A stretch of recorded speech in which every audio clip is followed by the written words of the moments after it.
Hello everyone, it's me again. Sorry I haven't made any videos in a few weeks.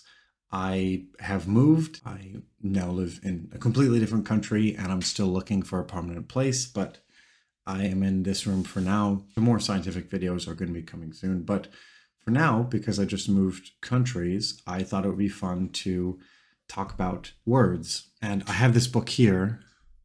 It's called Lost in Translation, and I wanted to share some of the words with you because I think it's pretty fun. So the first word we have is a Norwegian word. It's called pålegg. It's spelled like this. Hopefully I said it right. And the definition is anything you can put on a slice of bread.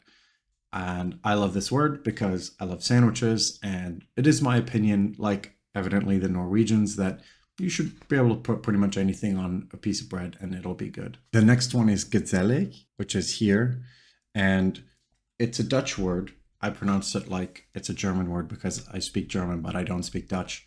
And apparently it's like the coziness you get from being together. I think it's a very sweet word. And also, if you look at the pictures in this book, you can see here it says a liquid hug, which I think is also very sweet. The next word I really like is meraki, which is here like this. And it's a Greek word, and it means pouring yourself into something wholeheartedly. So it's giving it your best.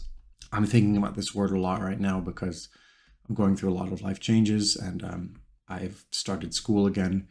And so I'm here trying to be a Meraki person. I'm trying to give it my all and get a lot out of what's going on. This next one's a little bit less serious and personal.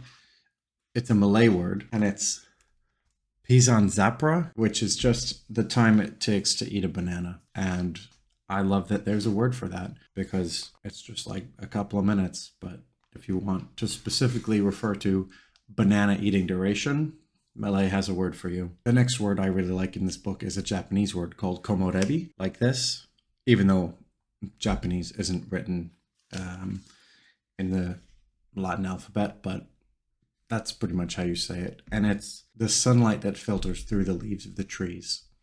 I went on a long walk yesterday and was really enjoying the komorebi. The next one is funny. It's a German word, and I just recently moved to Germany, and so I've experienced this.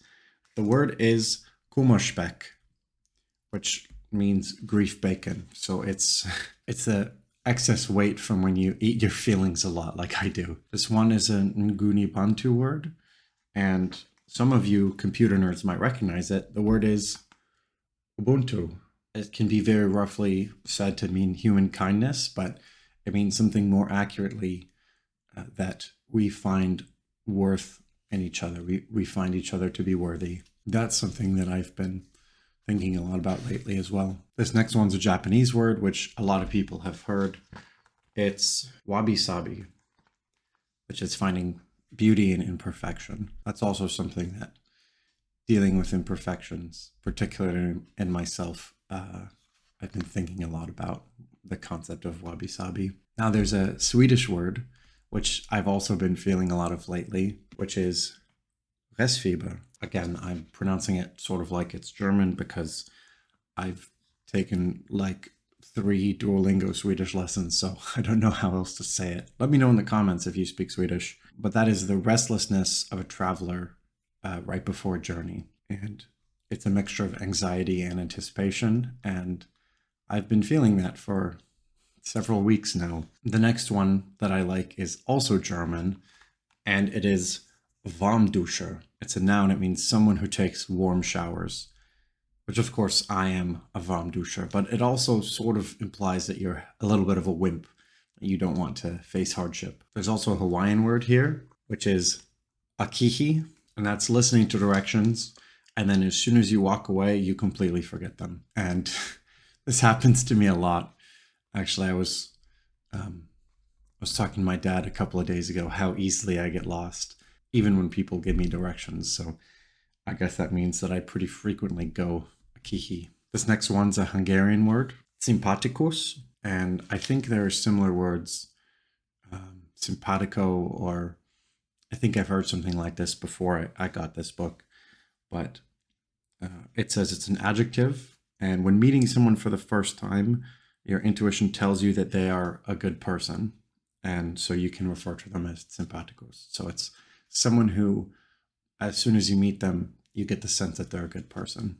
And hopefully people think I'm a sympathikus. Here's another German word of something I dealt with recently. It's Kabelsalat.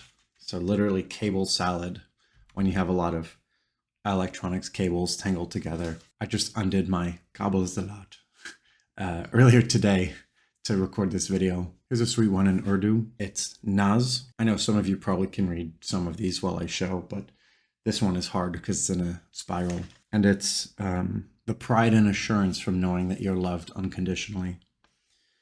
And yeah, I hope all of you watching this video feel like this, feel Naz. Anyway, I think that's a good one to end on. I hope you enjoyed learning some of these words that don't translate exactly to English.